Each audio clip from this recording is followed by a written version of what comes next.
Chair now recognizes Mr. Perry from Pennsylvania.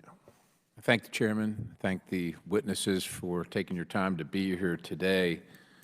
Mr. Rowe, haven't had a lot of questions, so I'm going to throw a couple to you here, try and make it worth your while, if nothing else.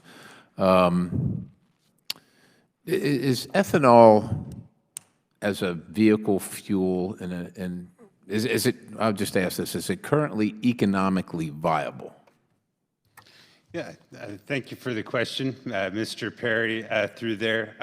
Yeah, absolutely. You know, there has not been a direct ethanol subsidy for over 11 years now through that, and through improvements to technology, both in production of our feedstocks and in the improvements of our ethanol plant production practices, continues to extract more value-added products out of the same processes. Okay, so then you would agree, based on that, that it's time we eliminate tax credits, mandatory consumption, and the crop insurance that supports it, right? All USDA subsidies? You just said it was economically viable, doesn't receive any subsidies, so you're good with eliminating all that stuff, then that supports the production of ethanol in the United States. On the farm level, you know, I think it's important to have a safety net for food security. Okay, but I'm not talking about safety net for food and all that stuff. I'm just talking about ethanol being economically viable, and you just agreed with me. So if you agree with me, then you should be good with eliminating all, like, mandated consumption.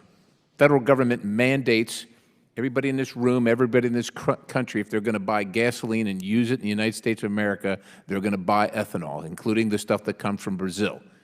Just want to get for the record where you are, because you said it's economically viable. So are we good or not? Yeah, I think you're speaking to the RFS, I am. Renewable Fuel Standard there. You know, that was a congressional. I know, sir, Mr. Rowe, I know what it was. Yeah. Look. I think we've cleared that up. All right, Mr. Bradbury. Look, I've listened to my colleague on the other side of the aisle, I'm sure well-intended.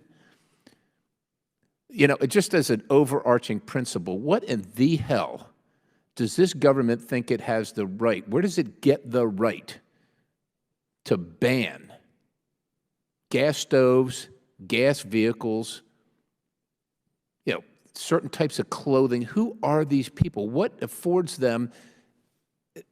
Can you, does it come from, you know, I carry this thing around with me. Maybe I'm idealistic or something. It's not a long read, ladies and gentlemen. Constitution of the United States right here. Tell me, if you can, where in here it says that this government says to me or anybody else, you cannot own that. It doesn't. It gives this body, the Congress, under Article 1, authority to regulate interstate commerce. But regulating interstate commerce has rarely involved bans on products. Now, Congress has the authority to do that. Congress has the authority. But the administrative state, like the EPA, I think as the Supreme Court is increasingly making clear, has to show a clear, specific, and express delegation of authority. And it can't be too much authority. It can't be real legislative authority, but authority to the administrative agency to do a rulemaking, but it has to be clear.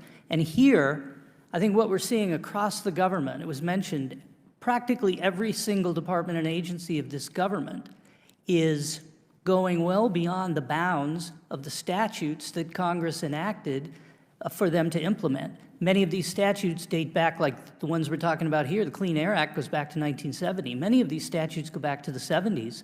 And they do give expansive authority in particular areas, but they are being taken and exploited and applied way beyond any realm that Congress, the Congress that have voted and approved them, ever contemplated. Can I ask you, I think, because you're going to take the time to answer the question, I think one of my colleagues on the other side of the aisle said that this is the direction that the industry is going. We're not going to have any choice. You're going to buy one whether you like it or not if you wish to travel. Because that's where the industry is going. Are they going there of their own volition, or are they being coerced to go there through regulatory process and subsidy? Well, they're being told by governments around the world that this is what they have to do. China, European Union, And now the Biden administration, but also Governor Newsom and the California Air Resources Board in California is telling them they have to do this. So they are under compulsion to try to develop these zero-emission vehicles and sell them. And so they are saying the things that the government powers that be want to hear them say. I think they are making promises and pledges. But I think in their minds, this will all depend on whether there's a market for these products.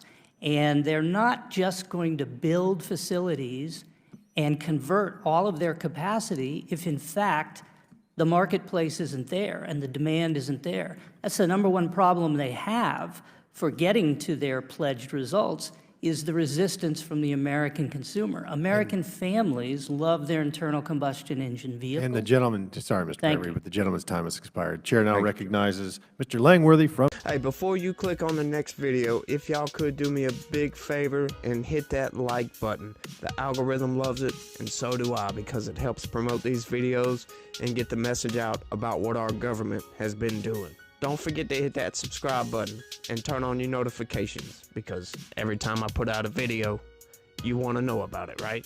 Thanks again, and have a good one. See you on the next one. Peace.